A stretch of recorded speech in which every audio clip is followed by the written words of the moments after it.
สบายดีท่านผู้ฟังที่เคารพทุกท่านพบกับรายการวิทยุภาคภาษาลาวสถานีวิทยุ FEBC รายการ30นาทีต่อไปนี้หวังว่าจะเป็นประโยชน์ต่อท่านผู้ฟังในการดำเนินชีวิตเมื่อท่านผู้ฟังได้ติดตามรายการนี้ท่านก็จะมีความหวังมีความสุขในการดำเนินชีวิตเชิญท่านผู้ฟังติดตามได้ดังต่อไปนี้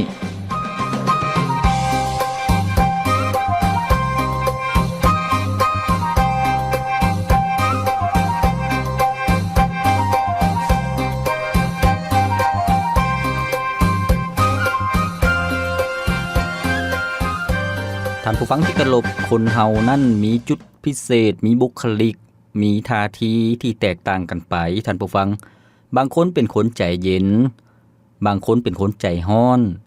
บางคนเป็นคนบ่มักเว้าหลายบางคนเป็นคนที่มักฟังอย่างเดียวท่านผู้ฟังแต่ว่าบางคนก็เป็นคนที่มักเว้ามักกลมแล้วก็มีเรื่องตลกยิ้มนัวหัวมวนเสมอท่านผู้ฟังแต่ละคนนั้นก็มีความแตกต่างกันไปบุคลิกของแต่ละคนนั่นก็เป็นเอกลักษณ์ของแต่ละคนท่านผู้ฟังชีวิตของคนเฮาพวกเฮาสามารถปรับปรุงแก้ไขจุดอ่อนแล้วก็เสริมขยายจุดดีให้เป็นคนที่สามารถใช้การได้แล้วก็เป็นคนที่สามารถประสบผลสำเร็จในชีวิตท่านผู้ฟังดังที่บอกก็คือว่าพวกเฮาสามารถพัฒนาบุคลิกภาพของพวกเฮาสามารถพัฒนาท่าทีของพวกเขาให้เป็นคนที่มีความก้าวหน้าได้ท่านผู้ฟังที่เคารพท่านผู้ฟังจะสังเกตเห็นคนที่ประสบผลสำเร็จในชีวิตหรือว่าคนที่มีเสน่ห์คนที่มีมิตรภาพที่ดีเขาเจ้าจะเป็นคนที่มีความห้อนหนเป็นคนที่มีความกระตือรือร้นเป็นคนที่เอาจริงเอาจังเฮ็ดแท้ทำจริงท่านผู้ฟังนี่ก็คือคนที่ประสบผลสำเร็จ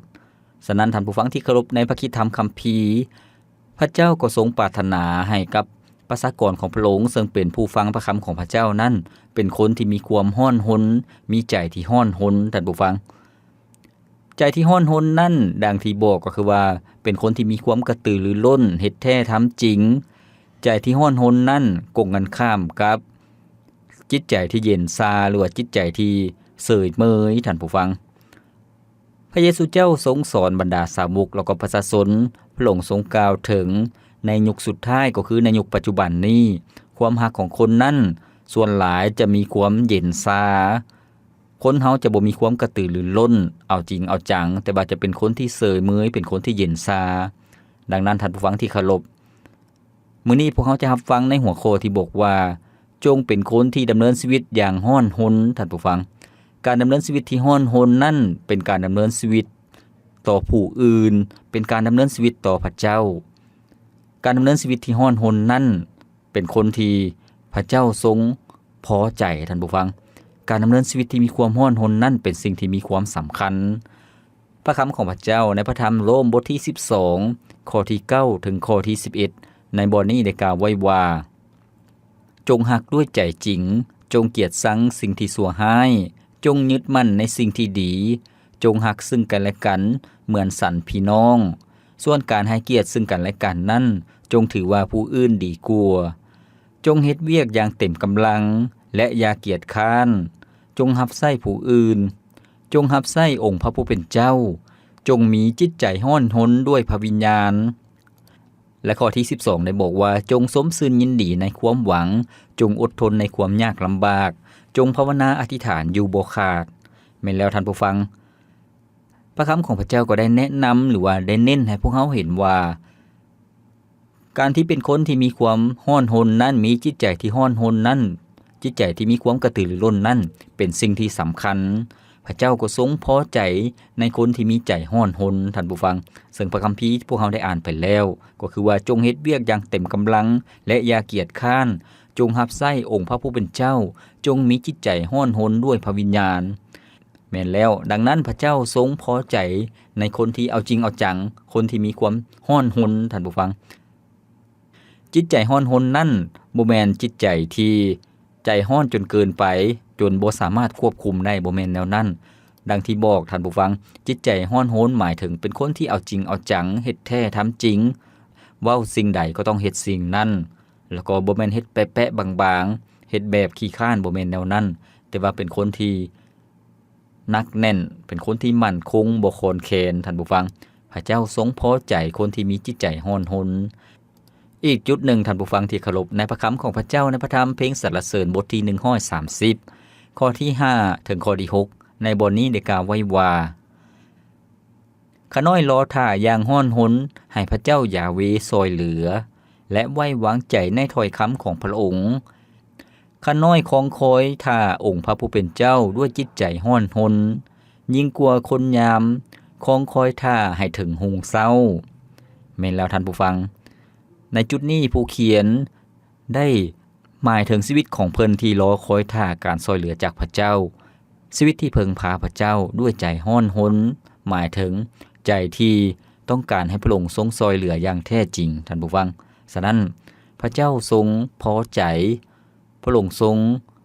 มักคนที่มีใจร้อนรนท่านผู้ฟังองค์พระเยซูเจ้าพระองค์ก็ทรงพอพระทัยพระองค์ก็ทรงพอใจในคนที่มีจิตใจร้อนรนท่านผู้ฟังในพระธรรมลูกาบทที่7ข้อที่44ถึงข้อที่47ในบทนี้ได้กล่าวไว้ว่าเมื่อพระเยซูเหลียวเบิ่งหญิงคนนั้นแล้วก็กล่าวแก่ซิโมนว่าเจ้าเห็นหญิงคนนี้บ่เมื่อเฮาเข้ามาในเฮือนของเจ้าและเจ้าบ่ได้ให้น้ำสำหรับล้างตีนของเฮาแต่หญิงผู้นี้ได้ล้างตีนของเฮาด้วยน้ำตาและเช็ดตีนของเฮาด้วยผมของนางเจ้าบ่ได้จูบเฮาเพื่อเป็นการต้อนรับแต่หญิงผู้นี้ตั้งแต่เฮาเข้ามานางบ่ได้เซาจูบตีนของเฮาเลยเจ้าบ่ได้เอาน้ำหอมหดหัวของเฮาแต่นางเอาน้ำหอมราคาแพงหดตีนของเฮาเพราะฉะนั้นเฮาจึงบอกเจ้าว่าเพราะนางหักหลายจึงพิสูจน์ให้เห็นว่าการบาปทั้งหลายของนางได้รับการอภัยแล้วแต่ผู้ใดที่ได้รับการอภัยน้อยผู้นั้นก็หักน้อยแม่นแล้วท่านผู้ฟังองค์พระเยซูเจ้าได้ทรง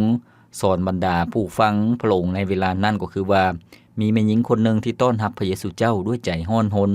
ด้วยการสำแดงความรักแล้วก็การให้เกียรติแด่พระเจ้านางฮู้ว่านางเป็นคนบาปนางเป็นหญิงโสเภณีท่านผู้ฟังหรือว่าหญิงลิ้นสู้นั่นเองนางมีความสำนึกในความผิดบาปของตนเองมาขอรับการอภัยจากพระเยซูเจ้าและพระเยซูเจ้าก็ทรงให้อภัยท่านผู้ฟังชีวิตของนางมีความร้อนรนอยากได้รับการยกโทษพระเยซูเจ้าก็ทรงเห็นแล้วก็เข้าใจให้อภัยพระเยซูเจ้าเลยให้อภัยแล้วก็ชื่นชมชีวิตของแม่หญิงคนนี้ท่านผู้ฟังที่เคารพความสำคัญของคนที่มีจิตใจร้อนรนนั่นเป็นสิ่งที่พระเจ้าพอใจพระเยซูเจ้าก็ทรงพอใจบ่เพียงแต่เท่านั้นท่านผู้ฟังทุกคนก็มักคนที่มีความร้อนรนทุกคนต่างก็พอใจแล้วก็มักคนที่มีจิตใจร้อนรนท่านผู้ฟังดังในพระธรรมโรมบทที่12ข้อที่10ในบทนี้ก็ได้กล่าวไว้ว่าจงรักซึ่งกันและกันเหมือนสันพี่น้องส่วนกันให้เกียรติซึ่งกันและกันนั่นจงถือว่าผู้อื่นดีกว่าตนไม่แล้วท่านผู้ฟังคนที่รักคนอื่นให้เกียรติคนอื่นนั่นคือกันกับญาติพี่น้องในสายเลือดของตนเองแล้วก็ให้เกียรติคนอื่นๆคือกันกับยกคนเหล่านั้นสูงกว่าตนเองเป็นคนที่มีจิตใจร้อนรนผู้ใดก็อยากเป็นหมู่เป็นเพื่อนกับคนที่มีความร้อนรนให้เกียรติคนอื่นผู้ใดก็อยากเป็นหมู่เป็นเพื่อนกับคนที่อ่อนน้อมถ่อมตนท่านผู้ฟังขอบพระคุณพระเจ้าแล้วก็ความสำคัญของคนที่มีจิตใจร้อนรนนั่นก็คือว่าคนที่มีจิตใจร้อนรนนั่นจะเป็นพื้นฐานที่จะนำไปสู่ความสำเร็จในชีวิตท่านผู้ฟังบ่ว่าพวกเขาจะเห็นอย่างก็ตามหากพวกเขาเป็นคนที่กระตือรือร้นเอาจริงเอาจังเฮ็ดแท้ทำจริงมีจิตใจร้อนรนชีวิตของพวกเขาก็จะประสบผลสำเร็จพวกเขาจะเห็นแบบอย่างในคริสตจักรยุคทำอิฐท่านผู้ฟังในพระธรรมกิจการบทที่2บรรดาผู้เชื่อนั้นมีใจร้อนรนเอาจริงเอาจังในการนมัสการพระเจ้าในการอธิษฐานในการช่วยเหลือซึ่งกันและกันด้วยความรักเป็นการดึงดูดให้คนอีกจำนวนหลวงหลายที่ยังบ่ฮู้จักกับพระเจ้า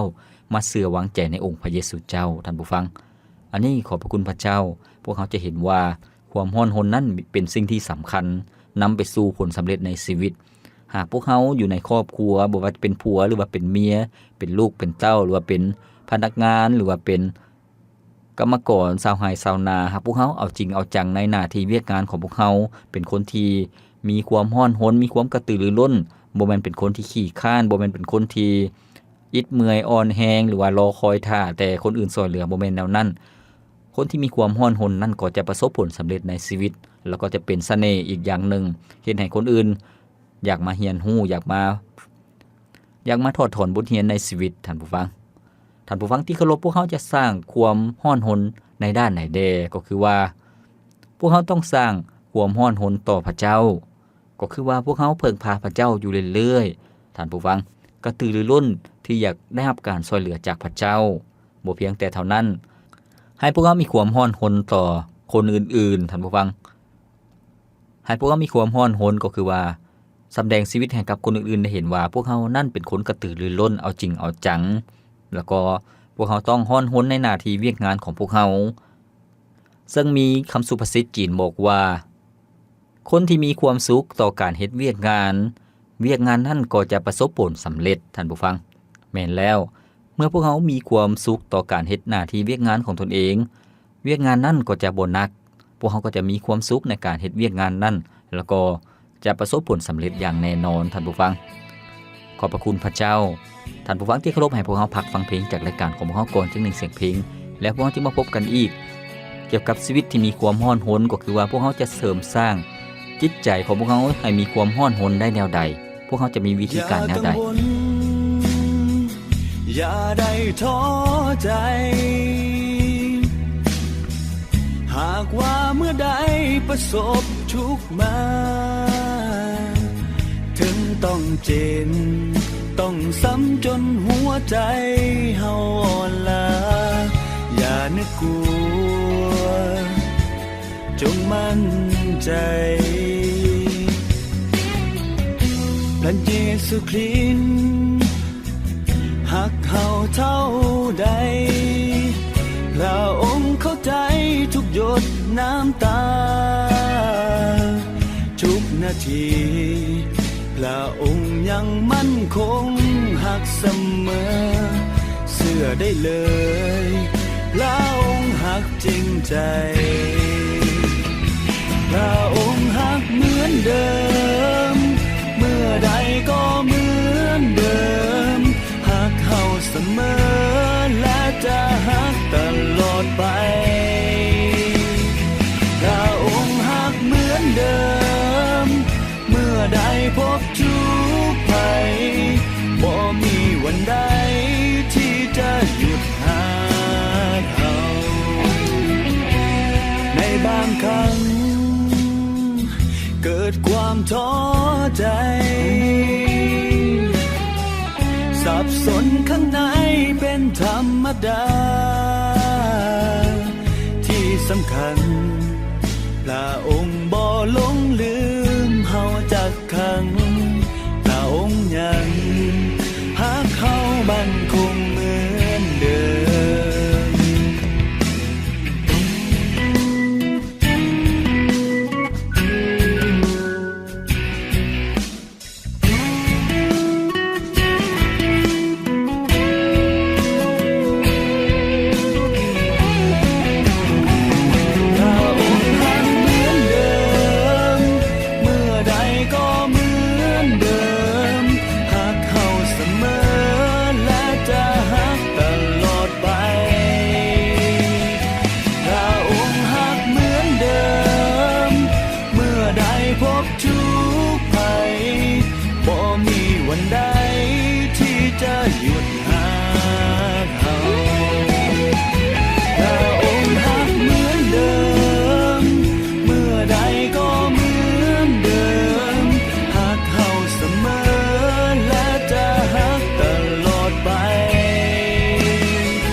แล้วท่านผู้ฟังที่เคารพ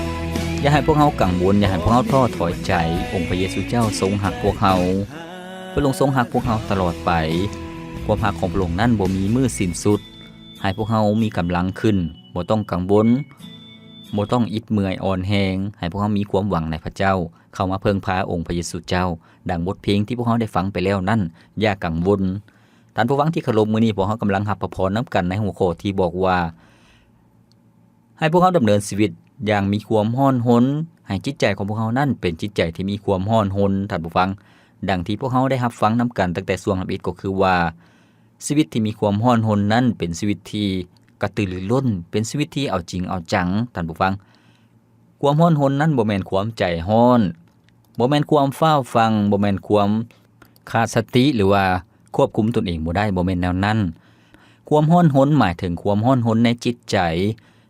เส้นให้ชีวิตของพวกเรานั้นเป็นชีวิตที่มีความกระตือรือร้นเฮ็ดแท้ทำจริงท่านผู้ฟังแล้วก็สร้างพลังให้กับตนเองเป็นพลังภายในบ่ว่าจะเฮ็ดสิ่งใดก็ตามก็จะประสบผลสำเร็จแล้วก็มีกำลังอยู่เสมอนั่นก็คือความร้อนรนท่านผู้ฟังที่เคารพพวกเราจะเห็นว่าคนเฮาในยุคปัจจุบันนี้หลายคนมีความกังวลกระวายมีความกังวลแล้วก็มีความขี้คร้านมีความอิดเมื่อยอ่อนแรงจิตใจจึงเย็นชาแม้แต่ความรักความสัตย์ซื่อหรือว่าชีวิตที่เฮ็ดเวียกเฮ็ดงานก็บ่อยากเฮ็ดแท้ทำจริงนั่นก็คือชีวิตที่เย็นชาฉะนั้นพระเจ้าบ่ได้พอใจแล้วก็ชีวิตก็จะบ่ประสบผลสำเร็จแต่กกันข้ามชีวิตจะพบแต่ปัญหาท่านผู้ฟังดังนั้นความร้อนรนนั้นจึงเป็นสิ่งที่สำคัญพวกเราได้เรียนรู้นำกันให้พวกเรามีความร้อนรนต่อพระเจ้าให้พวกเรามีความร้อนรนต่อเพื่อนมนุษย์ให้พวกเรามีความร้อนรนต่อหน้าที่เวียกงานของพวกเราในการเฮ็ดสิ่งที่พวกเรารับผิดชอบนั้นให้ประสบผลสำเร็จท่านผู้ฟังที่เคารพให้พวกเรามาเรียนรู้วิธีการพวกเขาจะเสริมสร้างพวกเขาจะเสริมขยายชีวิตของพวกเขาให้มีความร้อนรนจิตใจของพวกเขาให้มีความร้อนรนพวกเขาจะเฮ็ดขึ้นได้แนวใดท่านผู้ฟังพวกเขาจะมีวิธีการแนวใดสิ่งนั้นอีกก็คือว่า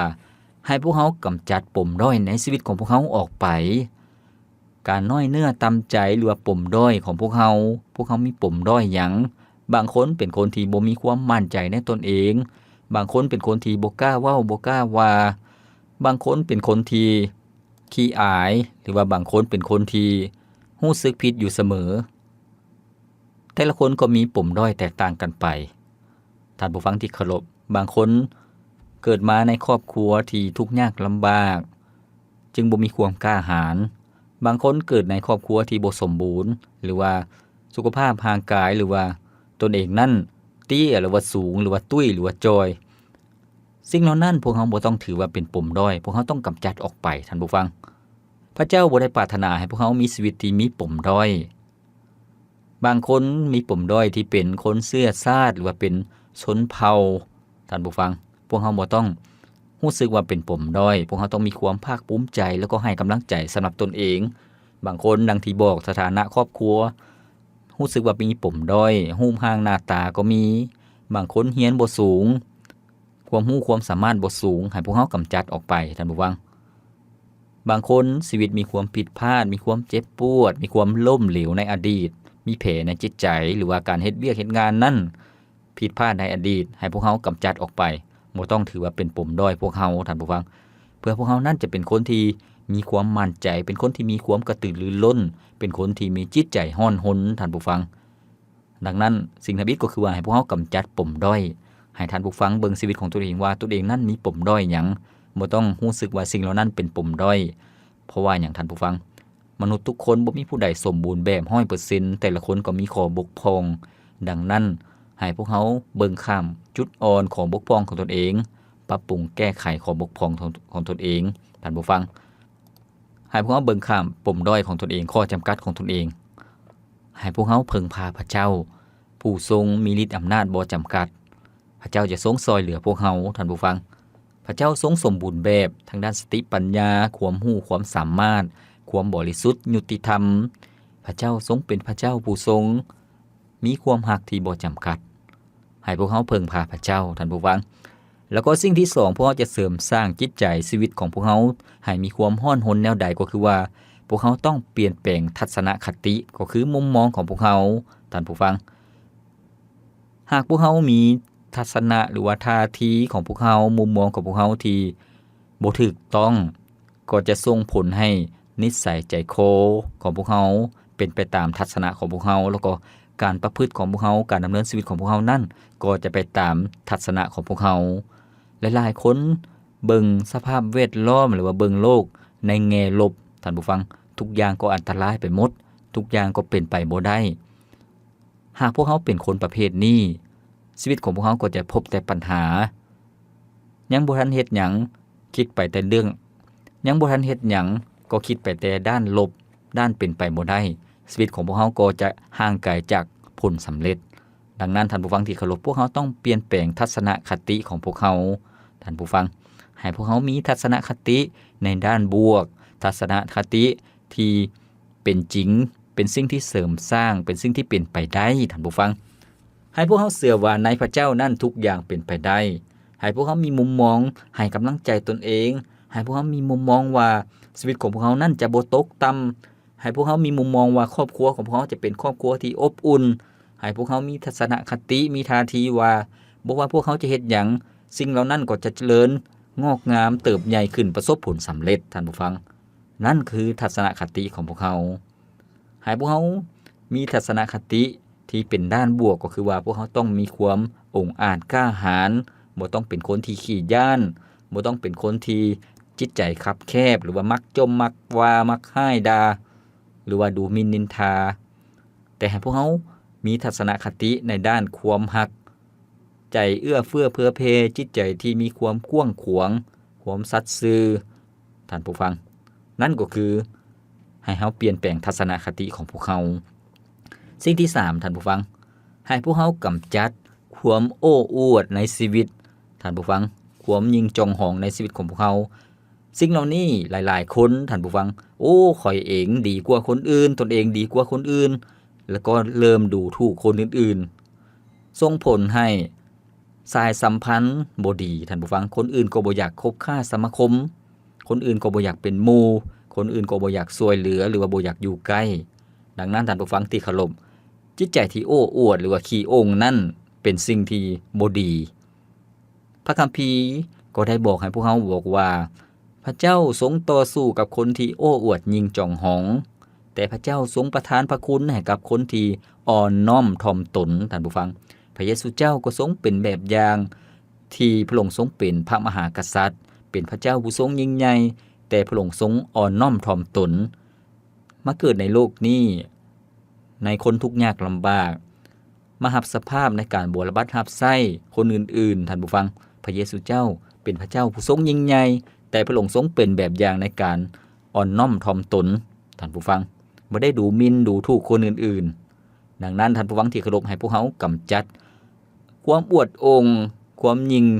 หรือว่าความทะนงตนของเขา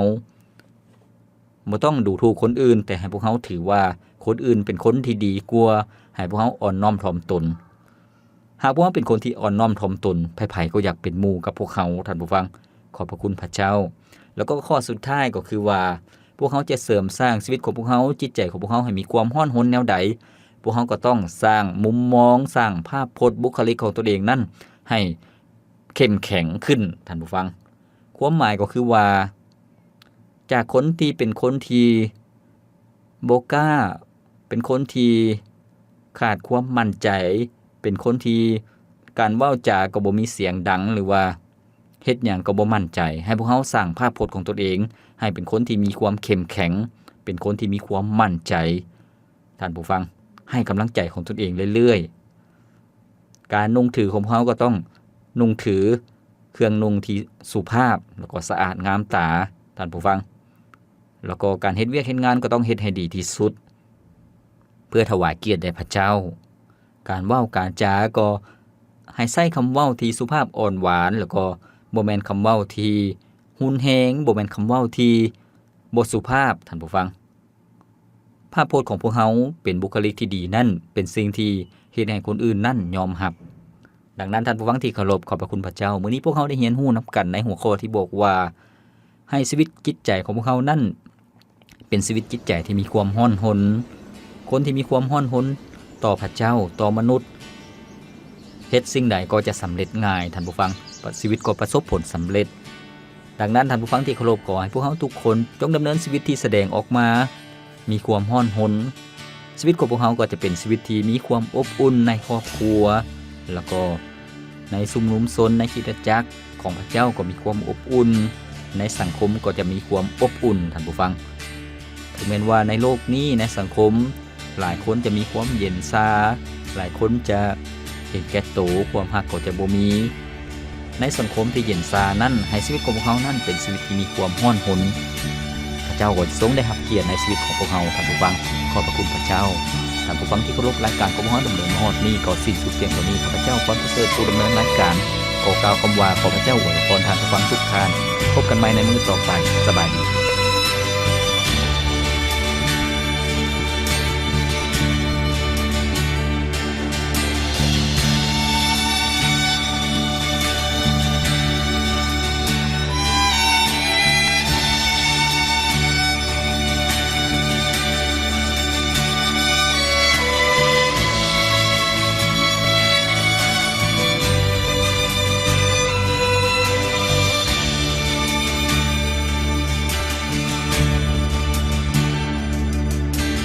เยซูทรงเป็นศูนย์กลางเป็นหากฐานเป็นแสงสว่างเยซู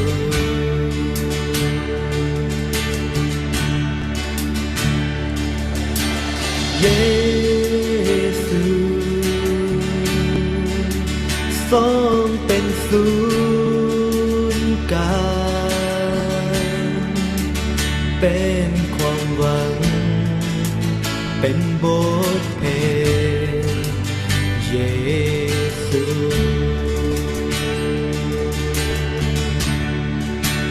ทรงเป็นไฟในใจข้าเป็นลมให้เพื่อแล่นไปทรงเป็นเหตุผลให้ข้าต้องอยู่คือเยซูพระเยซู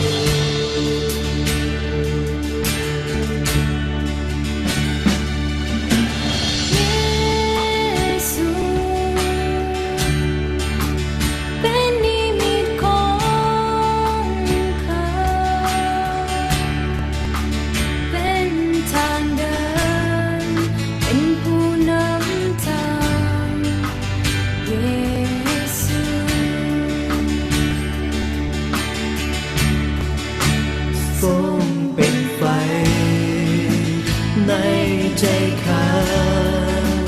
เป็นลมให้เพื่อแล่นไปทรงเป็นเหตุผลให้ข้าต้องอยู่คือเยซูพระเ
ยซู